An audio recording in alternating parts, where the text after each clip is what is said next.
también el atlas, para no quitar tiempo y poder revisar, si los que quieran revisar láminas de repaso, por si acaso las láminas de repaso les voy a pedir que las pongamos en las dos mesas de atrás, porque estas dos mesas van a tener reproductor hembra y otro va a tener reproductor macho. Decidimos realmente cerrar bastante la cantidad de imágenes para ver de ambos sistemas, para optimizarlo y también que tenga relación con lo que ustedes van a ver en patología. Bien, porque van a ver obviamente la parte reproductiva en patología 2 o dentro de los módulos, los tres módulos de patología 1, van a ver órganos del sistema reproductor.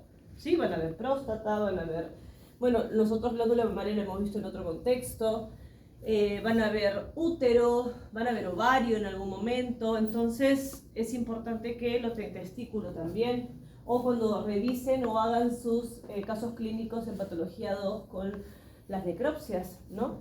Todo el caso que ustedes tienen que armar después de hacer una necropsia y toma de muestra, ¿no? Entonces van a ver, ustedes van a querer tomar órganos y ustedes van a tener que entender estas características, ¿no? Bien, en lo que es reproductor hembra se ha utilizado estos tres órganos, es el ovario, el oviducto y el útero, como representativos. Entonces siempre es importante empezar por las gónadas, ¿no? En el caso del ovario, bien, es un órgano parenquimatoso. Tiene la característica como parenquimatoso de tener una cápsula, conocida como túnica albuginia. Esa túnica albuginia, esa terminología, se utiliza tanto para hembra como para macho. Pero algo que nos va a llamar la atención y que no lo hemos visto, en verdad, en todo órgano parenquimatoso, es que esa túnica albuginia está rodeada por un epitelio. Antiguamente le decían epitelio germinal, ahora pasa a llamarse en la actualidad como epitelio ovárico, ¿sí? ¿Qué vendría a ser el mesotelio ovárico? ¿Sí? Solo que a diferencia de otros mesotelios que hemos visto, este epitelio ovárico está conformado por un epitelio simple cúbico. Entonces va a ser importante que ustedes vean a nivel de la cápsula ese epitelio ovárico y después la túnica albuginia, que si bien es pequeña, es delgada, pero tiene mucha fibra colágena, ¿bien? Un conjuntivo más denso. Por otro lado, vamos a revisar el parénquima. Acá sí vamos a prestar bastante atención, porque el parénquima en el ovario se divide en dos regiones. Como lo hemos visto en otros órganos, tiene una corteza y una médula, ¿sí? En la mayoría de especies, a excepción de los equinos, en la corteza ovárica se van a ubicar los folículos ováricos, ¿sí? En distintos estadios. Si nos enfrentamos con hembras, en este caso especies de ovulación múltiple, con mayor razón vamos a ver una distribución de estos folículos ováricos en distintos estadios. Vamos a encontrar varios folículos en los mismos estadios, por ejemplo, y esto va a depender mucho, ojo, del estadio estral en que se encuentra la hembra. ¿Bien? Por otro lado, a nivel de la médula, vamos a encontrar todo lo que es la parte vascular, ¿sí? Entonces vamos a ver una región que predominan arterias, predominan venas, capilares, ¿no? Es muy vascular la región medular y es importante que la vean también, porque uno lo tiene que tener presente cuando, por ejemplo, realiza estas técnicas de esterilización como las ovariohisterectomías, ¿no? Que es el retiro de los ovarios y también del útero, ¿no? Generalmente se retiran los dos órganos, ¿sí? Distinto en la técnica quirúrgica en humanos, ¿sí? Dependiendo del caso clínico es que se retira uno u otro o ambos, ¿no? Realmente los ovarios los preservan. En el cambio, en veterinaria, en nuestro rubro, en nuestra rama, retiramos los dos órganos, ¿sí? Tenemos que cerciorarnos de retirar los dos órganos bien, más que todos los ovarios, que suele confundirse con mucho, también tener una envoltura de mucho tejido adiposo a veces. Eso lo van a ver en el aspecto quirúrgico, en cirugía, entonces es importante que nos hagamos una reserción del ovario bastante importante. Ahora, esta parte vascular es importante tenerla presente y mencionada cuando hagamos esta técnica. ¿Por qué? Por la irrigación. El ligamento ovárico está acompañado de muchos vasos sanguíneos, unas arterias bastante importantes que hay que obviamente ligar, cerrar bien para evitar un sangrado incipiente en alguna región, ¿no? No se olviden que las arterias, si no las ligamos bien, las pinzamos bien, al cortar, como son muy elásticas, desaparecen, ¿sí? Y ha habido casos de complicaciones con una técnica bastante sencilla, una operación muy sencilla, ¿sí? Entonces a veces no lo tenemos en cuenta, pero para la parte quirúrgica es importantísimo. ¿Sí?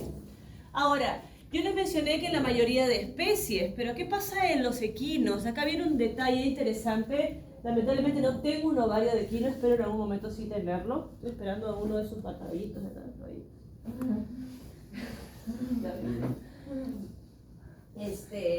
Pero ¿qué pasa en los equinos? Interesante, que en el ovario de los equinos, ¿sí?, la distribución córtico-medular, los componentes cambian, ¿sí? La parte vascular suele encontrarse más a nivel cortical, ¿sí? Es más, nosotros vemos en la corteza del ovario cuando lo vemos histológicamente y vemos abundantes estos vasos sanguíneos, pero muy cerca a la túnica albuginea.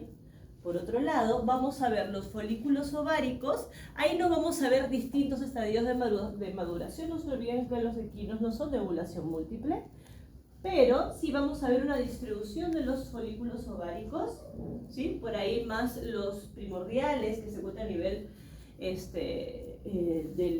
digamos, al inicio de la maduración, en todo el desarrollo, en toda la distribución del ovario, ¿sí? No se ubican específicamente en la médula, ¿no? Podemos encontrar algunos de estos folículos ováricos también en la corteza. Tenemos toda una distribución completa. Esa es una particularidad, pero en la mayoría de hembras sí vamos a cumplir con esta ubicación. Ahora, el estroma, por ejemplo, a diferencia de otros tipos de estroma, el estroma en el ovario es muy celular. Tiene tanta celularidad y eso va a ir mucho en relación también a la maduración de los folículos, ¿sí? No se olviden que la maduración de estos folículos ováricos necesitan del acoplamiento de estas células foliculares, ¿sí? ¿Alrededor de quién? De la célula más grande del cuerpo, el ovocito. Entonces, este estroma suele ser muy celular, ¿no? Viéndose muy escaso, por ejemplo, en la parte de las fibras conjuntivas, ¿no? Y algo que me olvidé de mencionar con respecto a la corteza antes de pasar del ovario, en el contexto de folículos ováricos, yo no voy a exigir, por así decirlo, no va a ser necesario que nosotros coloquemos estadios foliculares, ¿sí? No para la evaluación, por si acaso, lo digo desde ya para... Pero sí es importante que reconozcamos sus partes, ¿sí? Profesora, pero yo podría darle un estadio de maduración si quisieras, con tal que ustedes lo reconozcan como folículo ovárico, así, con sus dos nombres, para mí es suficiente. No se olviden que si colocamos solamente folículo, nosotros conocemos a los linfoides, conocemos a los tiroideos, ¿sí? Entonces es importante que coloquemos folículo ovárico. Sí, he tenido a veces, años anteriores en patología, algunos inconvenientes cuando quieren reconocer el folículo ovárico y no saben. Y muchas veces cuando se toman muestras y se revisa el microscopio, ni siquiera lo pueden reconocer como el órgano. Y los folículos ováricos son lo que más prima, ¿no? Pero sí me va a interesar que vean sus componentes. Uno de los folículos ováricos que sería interesante que le coloquemos nombre y apellido es el folículo primordial, que suele estar agrupados, suele verse buena cantidad más en hembras jóvenes y estar muy cerca a la túnica albuginea. ¿Qué lo conforma el folículo primordial? El ovocito. No se olviden que el ovocito es una célula redonda de núcleo redondo, ¿sí? Ahora, no significa que en todos los folículos ováricos ustedes van a encontrar bien estructurado el ovocito. No se olviden que son imágenes tridimensionales. A veces se van a dar cuenta que ese citoplasma está como encogido, ¿bien? Y algunos sí se ve, hay unos que no se va a ver el núcleo, por ejemplo. Pero hay que entender el contexto. Y aparte, ese ovocito va a estar envuelto o revestido, mejor dicho, por unas células planas, que son llamadas células foliculares. En conjunto forman lo que se conoce como el folículo primordial. Y así como vas a ver uno, vas a ver abundantes uno al lado del otro. Dímelo. Profe, ¿también se le puede decir folículo primario? No. El folículo primario, ¿sí? En el folículo primario, ahí ya empieza la actividad, en este caso de maduración. ¿Por qué? Porque esas células foliculares pasan de ser planas a cúbicas, ¿sí? Entonces, en vez de ser un epitelio simple plano, lo que lo reviste ese ovocito pasa a ser un epitelio simple cúbico, ¿sí? Las células se llaman igual, pero la forma del núcleo cambia. A ese sí le podríamos decir folículo primario. Lo que sucede, esto un paréntesis, y eso lo vieron en teoría, lo que sucede en el folículo ovárico es que las células foliculares se van acoplando, va aumentando los estratos de estas células foliculares alrededor del ovocito y pasará de primario a secundario, de secundario a terciario. En esta transición de secundario a terciario empieza a aparecer alrededor del ovocito, bien, una membrana bastante gruesa y muy acidófila en coloración HY, llamada membrana pelúcida, ¿sí? Pero en la transición entre secundario y terciario. ¿Cuándo sabemos que ya estamos dentro del terciario? Porque podemos tener más de 4 estratos de estas células foliculares envolviendo el ovocito. Y aparte, ¿qué sucede? Y acá entra a tallar mucho, y esto lo van a ver en reproducción, las hormonas que están vinculadas con este proceso de maduración, ¿sí? En este caso la hormona folículo estimulante, ¿que dónde se secreta? En la adenohipófisis. En la hipófisis, ¿cierto? En la adenohipófisis, para ser más específico. Entonces, cuando ya llega al folículo terciario, ¿qué sucede? La hormona folículo estimulante disminuye y empieza a aumentar la luteinizante, conocida como la hormona de la ovulación, ¿sí? ¿Y qué hace? Ejerce una acción de estimulación secretora en estas células foliculares para secretar un líquido llamado licor folicular. Entonces ustedes van a ver folículos ováricos con este licor en el interior, ¿sí?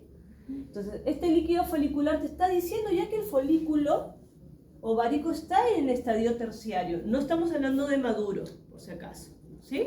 Pero sí en terciario. Van a ver un montón de folículos ováricos con licor folicular en el interior, pero se consideran folículos terciarios, ¿sí? Y después, algo que también va sucediendo en esa transición, es que el folículo ovárico va a estar envuelto por unas células, que suelen ser unas células planas, que se acoplan todo alrededor del folículo ovárico. Y estas se empiezan a ver generalmente también a nivel del folículo secundario. Ya en terciario se empiezan a diferenciar y en maduro ya son mucho más desarrolladas, que son las células de las tecas, ¿sí? Que es importante tenerlas presentes porque esto también está muy relacionado después a la formación del cuerpo lúteo. Entonces, ¿qué tenemos que reconocer en el folículo ovárico? Veamos si se ve en el ovocito, ¿sí? Las células foliculares, si es que aún todavía no hay licor folicular, le decimos células foliculares. Cuando hay licor folicular, profesora, ¿cómo se llaman esas células? Se llaman las células de la granulosa, ¿sí? Estas células de la granulosa tienen mucha actividad secretora de estrógeno, por ejemplo, las que comandan mucho después lo que viene a ser el estadio del estro, no lo que lleva a la hembra al estadio del estro, o el celo de por sí. ¿Qué otra cosa que tenemos que reconocer? Profesora, he visto en la teoría que alrededor del ovocito, ya cuando hay licor folicular, hay células de la granulosa que se quedan en la base del folículo y hay otras que se quedan alrededor del ovocito. Como que el ovocito nunca pierde esta envoltura celular. Estas células que se quedan alrededor del ovocito, que en su momento fueron células de la granulosa, se le llama la corona radiada, ¿sí? Obviamente siempre presente la membrana pelúcida, que nos va a llamar mucho la atención. La membrana pelúcida. Algo que también tenemos que tener presente es ese espacio donde se alberga el licor folicular, se llama antro folicular. Pero sí, en el muestra de ovario que yo les voy a dejar, lo que no tengo por si acaso es el folículo maduro, ¿sí? Pero siempre vienen a preguntar, y es bastante válido, cuando nosotros hablamos del folículo maduro o folículo de Graf, ¿me entiende? El folículo maduro lo que tiene de característico es que, es más, creo que en el ovario que yo he colocado hay una estructura de un folículo enorme, grande, que parece que está totalmente vacío, solamente están las células de la granulosa y las tecas, Yo sospecho que ese ha sido un folículo maduro, solo que en el corte no salió el ovocito. Van a haber folículos que van a ver el licor folicular, pero no van a ver el ovocito en el interior. No se olviden que los folículos son unas estructuras esféricas. Entonces, cuando uno toma una muestra, puede salir o no el ovocito, ¿no? Y es un folículo tan grande que yo sospecho que ese estaba a punto de ovular. ¿Por qué? Porque, ¿qué sucede? El folículo se llena tanto de licor folicular, empieza a acercarse bastante hacia la túnica albuginea, protruye sobre el ovario, por eso cuando nosotros vemos un ovario con muchos folículos listos para ovular, parece como una especie de mora, más cuando es de ovulación múltiple. Se pierde esa tensión superficial de las tecas y las células de la granulosa y automáticamente se abre, ¿sí? Entonces tiene que tener mucho licor folicular, tiene que ser muy voluminoso el folículo ovárico, y aparte de ver el ovocito, la corona radiada, hay unas células de anclaje, hay un pequeño cuello celular, ¿sí? Que es el llamado cumulus oscurus, ¿sí? Esa es una característica también interesante que aparece ya en el folículo maduro. Se ve el cumulus oscurus bien definido, ¿bien? Porque no nos olvidemos que el ovocito, no está flotando suelto dentro del folículo, ¿sí? Está anclado siempre, está retenido por este cumulus oscurus. Entonces, cuando se forma el cumulus oscurus, cuando el folículo ovárico está más cerca a la túnica albuginea, es más, cuando se ve que está ya protruyendo sobre el órgano, ¿sí? Y tiene abundante licor folicular, sospecho que ese ya es considerado un folículo maduro, ¿sí? Entonces, los componentes del folículo ovárico van a ser muy importantes de tenerlos en cuenta, y sus partes. Bueno, lo mismo, es lo mismo. Ahora, en el caso del oviducto, por ejemplo, es un órgano membranoso al igual que en el útero, ¿sí? Y en ambos casos están conformados solamente por 3 membranas: mucosa, muscular, serosa, ¿sí? En el caso de órganos membranosos, ya sabemos, la mucosa prima mucho las características, pues la mucosa del oviducto lo que tiene es unas proyecciones que no lo vamos a ver o no lo hemos visto anteriormente, conocidas como fimbrias, ¿sí? Esto ayuda mucho a la motilidad, más que motilidad, el movimiento que se da a nivel del órgano para que el ovocito pueda seguir su camino hacia el útero, ¿sí? No se olviden que en el oviducto, por ejemplo, tengo esta transición del ovario al útero. No se olviden que en el oviducto se da la fecundación en caso hubiera cópula. No se olviden que en el oviducto el espermatozoide se termina de capacitar antes de la fecundación. Entonces, el movimiento de las fimbrias junto al tipo de epitelio que ésta tiene ayuda a esa motilidad celular. Ahora, este epitelio es un epitelio simple ciliado, ¿sí? Muy característico en las fimbrias. Después tiene una capa muscular, el músculo liso lo van a ver bastante delgado, y después una serosa, ¿sí? Cuando ustedes vean el corte del oviducto, les va a llamar la atención que van a ver varias porciones, ¿sí? Como que varios cortes, ¿bien? Porque el oviducto es una estructura conductora muy enrollada, ¿sí? Entonces le pueden revisar cualquiera de ellas siempre y cuando reconozcan estas fimbrias, el epitelio y estas composiciones. Dime yo. ¿No tiene su mucosa? No, no tiene su mucosa. No son órganos. Si se han dado cuenta, la submucosa lo hemos hablado más que todo en digestivo, ¿sí? Realmente. Por ahí algo de respiratorio, ¿sí? Entonces, aquí entra el contexto. Y si se han dado cuenta, lo que más nos interesa desarrollar son las mucosas del órgano, ¿sí? Más que las otras membranas. Es importante reconocerlas y saber que existen y saber qué tipo de tejido es. Pero la mucosa va a ser nuestro principal punto de revisión, ¿no? En el caso del útero, y acá entra un detalle interesante, en el caso del útero va a depender del estadio estrual cómo se observe la mucosa uterina llamada endometrio, ¿sí? Y así es el que tenemos que hablar y referirnos, ¿sí? En vez de decirle mucosa, le vamos a decir endometrio. En vez de decir muscular, le vamos a decir miometrio. Y en vez de decir serosa, le vamos a decir perimetrio. Estos términos específicos del útero les va a ayudar también a reconocerlo en artículos científicos, en libros, cualquier tipo de texto teórico que les ayude también a ubicar estas partes, ¿sí? Y obviamente le damos el nombre característico al órgano, como lo hacíamos, por ejemplo, cuando hablábamos de vascular, ¿no? Y teníamos nombres específicos.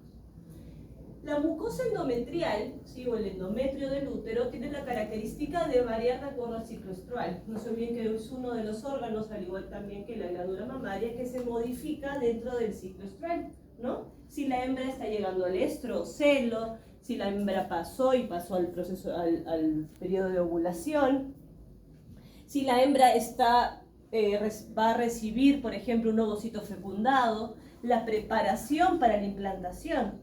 No se olviden que las hembras, y al igual que las mujeres, siempre se van a preparar dentro del ciclo menstrual para una futura gestación. En el caso de los humanos, cada mes. En el caso de los animales, puede variar de acuerdo a especie, puede ser cada 6 meses, cada 2 meses, cada 5, cada 25 días, ¿sí? Entonces va a depender mucho de eso. El útero que yo he traído tiene una mucosa altamente glandular, ¿sí? El endometrio tiene muchas glándulas. Bien, estas glándulas son glándulas tubulares llamadas glándulas endometriales, ¿sí? Y este útero glandular tiene la característica de que posiblemente esa hembra, en el momento que se tomó la muestra, ¿sí? Se estaba preparando, terminando la preparación para la implantación, ¿sí? Porque el útero se vuelve glandular cuando se prepara para implantar. Cuando el útero está en reposo, las glándulas endometriales suelen estar en menor cantidad y verse mucho conjuntivo denso, ¿sí? Ese conjuntivo, curiosamente, en algunos textos o en algunos artículos le dicen estroma. Me dirá, profesor, pero son órganos membranosos. A veces que adquieren ciertos nombres. Pero como nosotros estamos viéndolo en contexto de histología, ¿sí? Ese conjuntivo será la lámina propia. ¿Sí? Será para nosotros la lámina propia. Ahora, quiero que revisen estas glándulas tubulares, llamadas glándulas endometriales. No se olviden que el útero, como órgano membranoso que es, tiene un epitelio de revestimiento que suele ser simple cilíndrico. Bien. Por otro lado, vamos a ver una capa muscular llamada miometrio. Algo que tiene el útero, por ejemplo, que no lo hemos resaltado en otros órganos. Tiene 2 capas de músculo importantes, pero entre las 2 capas tiene una zona que presenta abundantes vasos sanguíneos. En la literatura, en textos histológicos, suelen llamarlo estrato vascular, ¿sí? Indica mucho que es un órgano muy vascularizado, más cuando está en proceso de gestación. Hay un arresto sanguíneo importante, ¿sí? Entonces, está muy vinculado también a esta vascularización que se ve a nivel del miometrio, ¿sí? Considérenlo para patología, por ejemplo, ¿no? Cuando a veces ven úteros y ven mucha vascularización, que a veces eso tiene ciertos enfoques en patología, recordemos que estamos viendo miometrio y que es factible encontrar esta vascularización a este nivel, entonces también considerarlo como un tema normal. Bien, y después tendremos el perimetrio, que ya lo conocemos como serosa. En el caso del reproductor macho, vamos a empezar por las gónadas, tenemos el testículo. Ahora, quiero hacer una comparativa entre estos dos para evitar confusiones, porque a lo largo de los ciclos o años que vengo enseñando, suelen tener ciertos inconvenientes en el reconocimiento. A veces cruzan la información porque hay ciertas similitudes en la forma de disposición que tienen tanto los túbulos seminíferos como el conducto epididymario, ¿sí? Entonces quiero hacer esta comparativa para que nosotros tengamos en claro bien qué caracteriza cada uno de ellos, cómo lo tenemos que entender para poder reconocerlo. En el caso del testículo, órgano parenquimatoso, envuelto por gran cantidad de túnicas. Solo que la que está más íntimamente ligado al órgano es la túnica albuginea, misma túnica del hombre que tiene el ovario, ¿sí?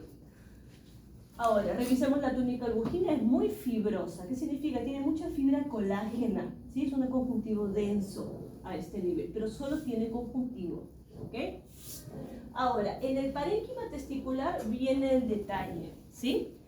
No nos olvidemos que para poder entender el testículo tenemos que saber cuál es su compromiso funcional. Si no, solamente van a ser células y estructuras, ¿sí? ¿Qué hace el testículo? Tiene actividad endocrina. ¿Qué otra cosa hace el testículo? Produce espermatozoides. Ojo, no tiene actividad exocrina, ¿sí? Porque el espermatozoide, porque en algunos textos por ahí dicen es que el testículo exocrino no existe, ¿sí? No secreta, el espermatozoide no es una secreción de una glándula exocrina, ¿sí? Pero sí está, obviamente, como función ligado a la producción de estos espermatozoides. Y esto está mediado por células, ¿sí? Entonces, para poder reconocer qué células son, también tenemos que saber cuál es su participación. En el caso del parénquima, básicamente lo que resalta del parénquima son estructuras tubulares, llamadas túbulos o tubulillos seminíferos. Ese es su nombre, ¿sí? Esa es la formación del parénquima. En esos tubulillos seminíferos vamos a encontrar dos tipos de células, por así decirlos, o de conjunto celular. Yo siempre aconsejo que si van a ver tubulillos seminíferos, empiecen reconociendo a la célula multifuncional, que es la célula de Sertoli, ¿sí? Digo multifuncional porque está vinculado como célula de anclaje, célula fagocitaria, célula de protección y es una célula endocrina, ¿sí? Esta, por ejemplo, se encarga de secretar estrógeno en bajas cantidades, pero lo secreta. Ahora, es importante primero reconocer a la célula de Sertoli, pero acá hay un detalle.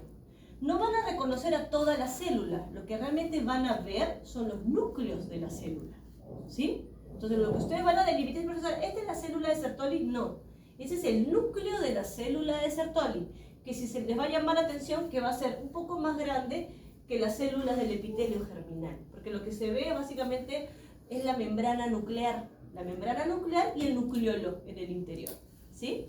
Porque si nosotros vemos la forma, la célula de Sertoli, ¿bien? Es una célula que si queremos entender el citoplasma, vamos a ver una célula de forma piramidal, ¿bien? El citoplasma es piramidal, lo que no vas a ver es el citoplasma, ¿sí? Pero sí, vuelvo a repetir, vas a ver el núcleo de esta célula. ¿Dónde está ubicado, profesora? En la base del tubulillo, ¿sí? No vas a ver uno, vas a ver varios. Bien, partamos por eso. Si reconocemos al núcleo de la célula de Sertoli, ahora vamos a diferenciarlos por las otras células. Por ejemplo, en la base del tubulillo vamos a ver los núcleos de la célula de Sertoli y vamos a ver otra célula que la van a ver basófila, redonda, cerca a ellas. Esa célula se llama espermatogonia. Bien, y esas células son las que inician lo que se conoce como el epitelio germinal. Algunos le dicen epitelio germinativo. O lo podríamos englobar también como células de la línea espermatogénica. Significa que vamos a ver una serie de células que va a formar el espermatozoide. Y como su distribución es en forma escalonada o en estratos, por eso es que lleva el nombre de epitelio. Profesora, pero no es un epitelio de cubierta interna, no es un epitelio simple, estratificado, cúbico, como este, por ejemplo. No.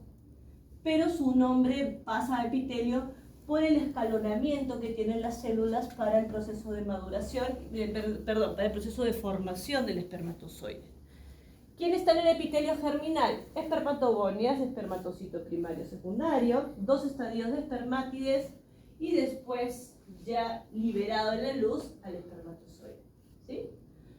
Ahora, no va a ser necesario, bien, porque es algo que a muchos me preguntaba y me preguntan siempre, que nosotros podamos o reconozcamos cada uno de las células de este epitelio germinal. No es necesario. Lo que quiero es que la puedan identificar. Quiero que identifiquen cuáles son las células de Sertoli y cuáles son las que forman este epitelio germinal. Y van a ver un gran volumen, porque en verdad son las que más abundan, ¿sí? Más que las células de Sertoli. Por ahí mencionar a la espermatogonia, por ahí llamaría la atención. Otra célula que también podemos reconocer o les va a llamar la atención es que cerca a la luz del tubulillo van a ver unas estructuras como si fuera una forma de arroces, alargaditos, bien basófilos. Esas son las cabezas de las espermátides, ¿sí? Ese es el primer estadio de espermátide, ¿sí? Porque después las espermátides empieza a formarse el flagelo, ¿sí? Entonces vamos a ver a veces en la luz del tubulillo un montón de flagelos que colindan hacia el centro del tubulillo, ¿no? Entonces ahí sí, en verdad, como en el ovario y revisar folículos, en el testículo es revisar tubulillos. Revisa este tubulillo, revisa este otro, fíjate qué es lo que encuentras en cada uno de ellos. Entonces ahí entra ese detalle, ¿no? Por otro lado, entre los tubulillos está el estroma, ¿sí? Uy, se me fue. Conocido en el testículo, y usan mucho ese término por si lo reviso, si lo leen así, le dicen intersticio, y es ahí donde se ubican las células intersticiales, que son las llamadas células de Leydig. Profesor, ¿y cómo las reconozco? Por dos motivos. Una, la ubicación, ¿sí? No voy a ubicar células de Leydig dentro del tubulillo, sabemos que no las vamos a encontrar ahí. Y dos, por la característica de su forma. Son células piramidales, pero un detalle interesante es que estas células tienen tienen múltiples vacuolas en el citoplasma, ¿sí? Su citoplasma tiene vacuolas, normal, por obviamente el tipo de secreción hormonal. Estas son las que secretan testosterona, ¿sí? A nivel del testículo. Entonces, reconozcámosla porque la imagen que tengo del testículo se ve muy bonitas. Recomendación: ubiquen una zona del testículo donde los tubulillos estén separados, no estén tan juntos, ¿sí? Lo que nos permite ver el intersticio, que suele ser un conjuntivo laxo, y dentro de ellas a las células de Leydig. Para que no digan cualquiera, no se olviden que en intersticio también tenemos células del conjuntivo. Entonces reconozcamos ese detalle.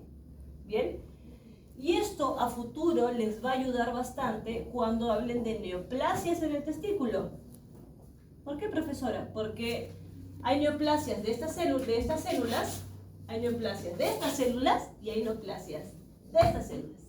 Y de acuerdo a estas células neoplásicas y su forma, podemos intuir a qué nivel se está dando esta modificación celular, ¿sí? De acuerdo a la forma, por ejemplo, ¿no? Entonces, eso es lo que van a revisar, por ejemplo, en el módulo de neoplasias en patología 2, cuando a alguno les toque este órgano, por ejemplo. Ahora, en el caso del epidídimo, y vean, vamos a ver una comparativa y les va a llamar mucho la atención. El epidídimo realmente es un conducto, ni siquiera lo consideran como un órgano membranoso porque no tiene todas esas características de membranas, no tiene todas esas membranas. Pero es un conducto que es enrollado. Si nosotros vemos en la esquematización del epidídimo, es un conducto enrollado que se adosa en una porción lateral del testículo. Y que cuando uno toma una muestra del epidídimo, lo que va a ver son pequeños fragmentos de ese mismo conducto, no son varios, ¿sí? Ahora, ese conducto es llamado conducto epididimario, ¿sí? Y como nosotros venimos conociendo semanas y semanas y semanas atrás, todo conducto, ¿cómo lo podemos reconocer? Epitelio simple cúbico. Porque está revestido por un epitelio de cubierta, punto final. Veo una estructura tubular, tiene una luz, tiene un conducto. Tiene un epitelio, perdón, es un conducto. Profesora, vimos un montón de conductos en el riñón. Por supuesto. Tenían distintas funciones, pero si englobamos y le damos la parte general de identificación, son conductos. Algo pasa a través de ellos.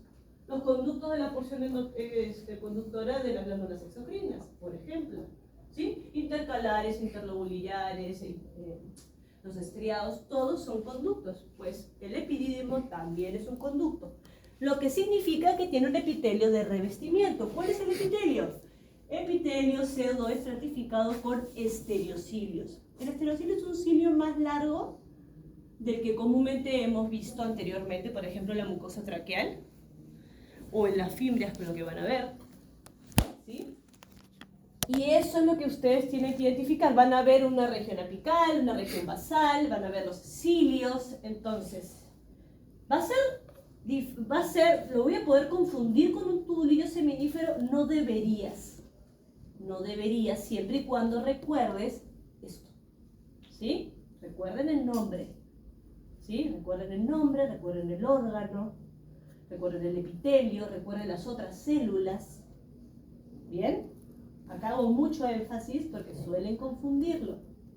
Bien, ahora, algo que también tiene el epidídimo, y esto va a ser independiente de la cabeza, cuerpo, cola, por ahí lo que varía un poco entre esas porciones es el grosor del epitelio, son células cilíndricas, es que están rodeados de un músculo liso, ¿sí? El epidídimo lo rodea un músculo liso. Por ahí puede variar la cantidad de músculo que rodea el conducto epididimario. Podría variar en las porciones del epidídimo, ¿sí? Acá no vamos a ver si es cabeza, cuerpo, cola. Quiero que le digan epidídimo.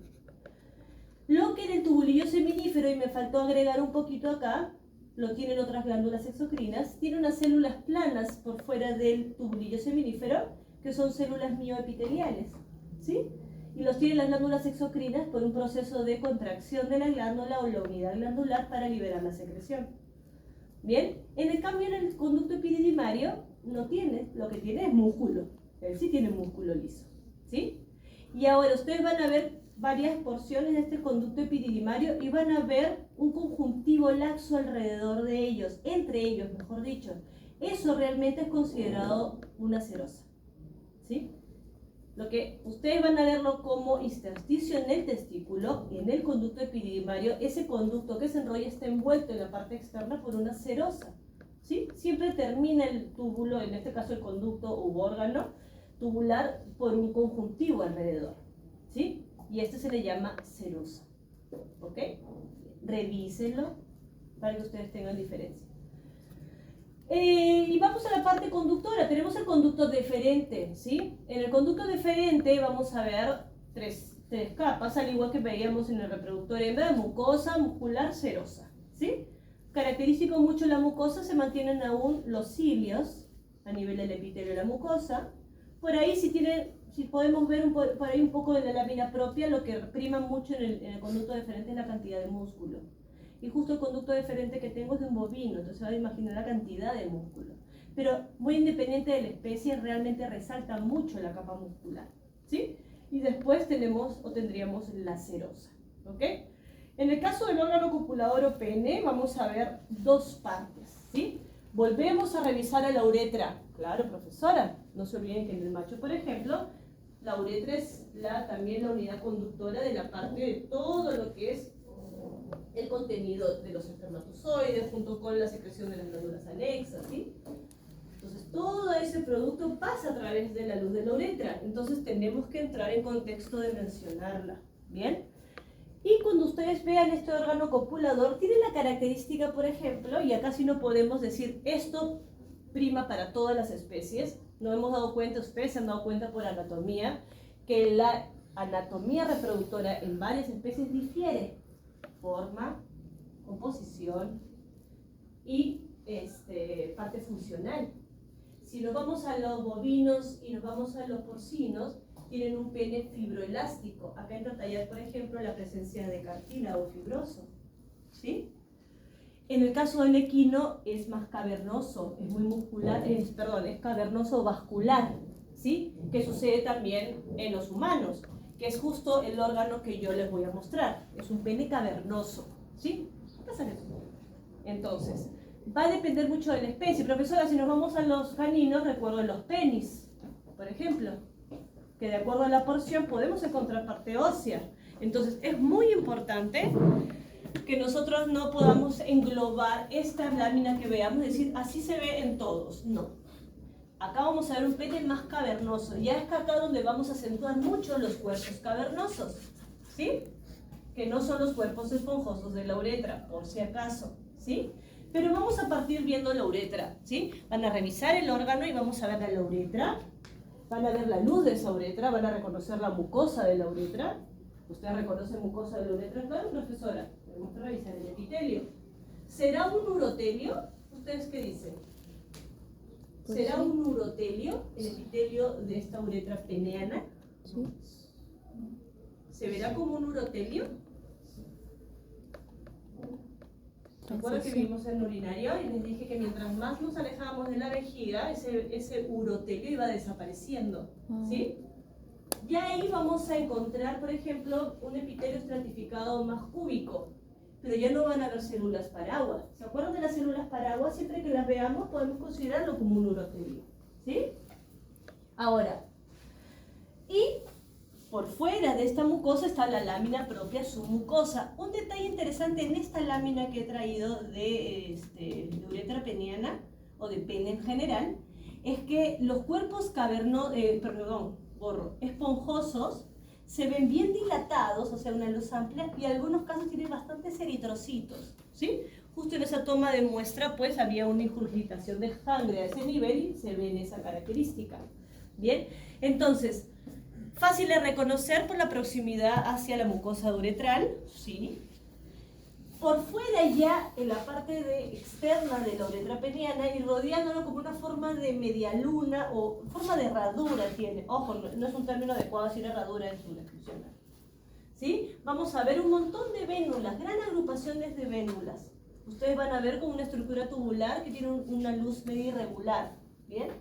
Esto en un aspecto de identificación visual.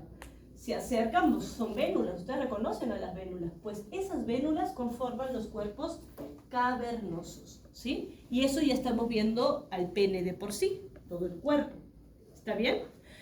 Y vamos a ver un conjuntivo grueso que rodea por fuera esos cuerpos cavernosos, que es también llamada túnica albuginea. Se sigue utilizando el término de túnica albuginea cuando estamos viendo pene. Y esto sí prima para muchas especies, no solamente para los penes cavernosos como el de equino, ¿sí? Prima para muchas otras especies, ¿sí? Y en la parte externa les va a llamar la atención un tejido epitelial. ¿Por qué? Porque justo ese órgano ha salido del corte de la toma de muestra, que es un corte transversal, para eso podemos tener la posibilidad de ver la uretra peniana. Sale el parte del prepucio, que básicamente tiene parte piel, tiene una piel. Entonces, en la parte del prepucio no la vamos a revisar, no es necesario revisarla, pero sí al órgano, ¿sí? Sí vamos a entrar a detalle del órgano. Recordemos que no podemos decir que todos los órganos de todas las especies se va a ver igual, ¿sí? Acá nos vamos a centrar mucho en esto. Y por último, la glándula anexa que decidimos incluir en reproductor macho y que la van a ver en patología es la próstata, ¿sí? La glándula prostática es un órgano parenquimatoso que, si nosotros queremos recordar la macroscopía del órgano, es una glándula bilobulada, es un órgano bilobulado, tiene dos grandes lóbulos, ¿sí? Lamentablemente en este corte de próstata, pero siempre cuando ustedes tomen próstata tiene que salir, tiene la característica, es importante que nosotros hagamos un corte más transversal o que incluya la uretra prostática, ¿sí? Porque entiéndase que la glándula, el órgano es bilobulado y al centro de la glándula pasa la uretra, ¿sí? Pasa la uretra. La próstata abraza a la uretra, ¿sí? Y esa porción se le llama uretra prostática. En esta imagen no aparece, ¿sí? No aparece. Acá sí podríamos considerarlo como un urotelio, por ejemplo, ¿sí? Porque estamos cerca a la vejiga. Acá sí, pero acá ya no, ¿sí? Ahora, ¿qué vamos a reconocer de la próstata? No vamos a ver la uretra prostática, pero sí vamos a ver a la glándula. Vamos a reconocer la cápsula, siempre órgano parenquimatoso, la cápsula. Una característica interesante, y lo hemos visto en otros órganos, pero me parece importante también resaltarlo, que es conocida como una cápsula fibromuscular. ¿Qué significa? Fibro viene de conjuntivo, muscular viene de músculo, ¿sí? ¿Qué significa? Que es una cápsula gruesa que tiene mucha fibra colágena. Van a ver una gran cantidad. Si nosotros la queremos poner como conjuntivo, es un conjuntivo denso. Y aparte tiene músculo liso. Lo hemos visto en otros órganos. Y siempre, cuando lo hemos visto músculo en cápsula, también hemos visto el músculo en qué zona del órgano. En el estroma, ¿sí? En esas trabéculas conjuntivas vamos a ver el mismo componente de la cápsula. Ojo, yo no he dicho que van a ver la cápsula en el estroma. He dicho sus componentes. Ya saben, no me pongan estroma entre paréntesis cápsula. O al revés, ¿sí? Ubiquémoslo en el órgano, ¿sí? Y el parénquima es muy curioso. ¿Por qué? Porque tiene la parte glandular. ¿Sí? Y acá vamos a encontrar unas glándulas túbulo-alveolares. Profesora, este término es nuevo para mí. Claro. ¿Sí? Porque nosotros hemos visto glándulas alveolares, glándulas acinares, tubulares rectas, por ejemplo las de Liverpool, ¿no? Pero túbulo-alveolares, sí, porque estas glándulas son unas glándulas compuestas. Si nos vamos a epitelio glandular, ya retrocedemos unas cuantas semanas atrás, hay glándulas, porque vimos unos ejemplos, no vimos todas de las pluricelulares, hay unas glándulas que como forma tienen una luz amplia, pero en vez de ser redondas como veíamos las sudoríparas, ¿se acuerdan de la glándula sudorípara y se veían redondas? Tenían un conducto y un epitelio secretor. Estas glándulas tienen una forma de saco, ¿sí? No son redondas completas. Entonces, como tiene esta forma de saco y es tubular, tiene una luz amplia, se le conoce como glándula túbulo-alveolar, ¿sí? Es otra forma de glándula. Vean el detalle, revísenla, vean ese epitelio secretor, son células cúbicas. Ojo, no digamos epitelio simple cúbico, porque es una glándula, ¿se acuerdan? No podíamos diagnosticarlo como epitelio de cubierta. Si le decimos simple cúbico es porque estamos hablando de un epitelio de cubierta. Cuidado con eso. ¿Bien? Revisen ese epitelio secretor, es más, van a ver un poco de la secreción en la región apical de la célula, ¿sí? O a nivel de la luz. Hay veces que se ve secreción dentro de las glándulas túbulo-alveolares. En algunos contextos lo van a encontrar como cuerpos amiláceos, ¿sí? Pero no es necesario que le pongan ese nombre. Si lo ven, debe ser la secreción de la glándula. ¿Bien? Entonces, revisen ese detalle para que lo puedan identificar y puedan ver esta forma glandular, ¿sí? Y con esto, chicos, terminamos el curso, ¿sí? ¿Preguntas, dudas? Profesora, estaba revisando el atlas y me salen más. O sea, usted había dicho que era cuerpo cavernoso en el pene y cuerpos esponjosos en la vena. Pero aquí creo que me sale al revés. ¿Por qué? Que sale en una imagen de y menciona el paso cavernoso. Acá. Lo que pasa es que son términos que se utilizan, porque ese espacio o cuerpo son las mismas vénulas, ¿sí? Son términos, pero suelen en verdad en la literatura llamarlos más cuerpos cavernosos, ¿sí? Más que todo eso. Tengo que tratar de especificarlo. Especificarlos no, entenderlos que son vénulas, ¿no? El cuerpo cavernoso no es un espacio, ¿sí? No nos olvidemos que en histología, ¿cuándo hemos hablado de espacios? Intersticio. El espacio urinario, el espacio urinario. Cuando hemos hablado entonces de qué cosa le decimos un espacio. Ojo que nosotros tenemos que unificar términos, ¿sí? Podemos encontrar otros en la literatura, por supuesto. Por ejemplo, nosotros hemos venido diciendo epitelio simple plano. En otros contextos le dicen epitelio simple escamoso. Escamoso. O el cilíndrico le dicen Pero no le columnar. hemos dicho escamoso nunca, ¿cierto? Para unificar términos. Entonces, ¿qué le decíamos espacio? ¿Qué es un espacio? Una luz. ¿No? El espacio urinario es una luz. ¿Sí? Espacio alveolar. El espacio alveolar es una luz. El lumen es una luz. Pero nada más que eso, ¿cierto? Entonces, es importante que estas dudas vengan para poder aclararlas, pero tratemos de unificar términos, ¿sí? Nada más que eso. Listo, chicos, entonces arrancamos. Arrancamos. Microscopios, porfis, de la mesa de Amy, 3 microscopios encendidos. Ahí voy a poner un reproductor hembra.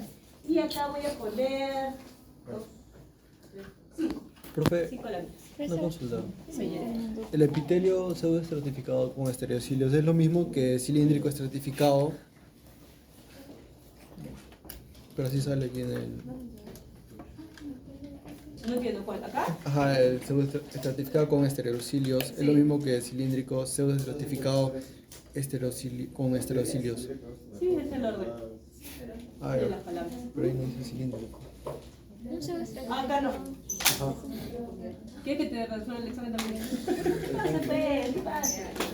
Solo que acá lo que me faltó incluir fue la forma de los cilíndricos. Nosotros todos los tibiados son cilíndricos. ¿Tienen apellido, chicos? Sí, ¿no? ¿Sí? ¿Sí tienen apellido? Ya. ¿Quieres tu cajita? ¿Te recuerdo? Yo tengo como 200 cajitas.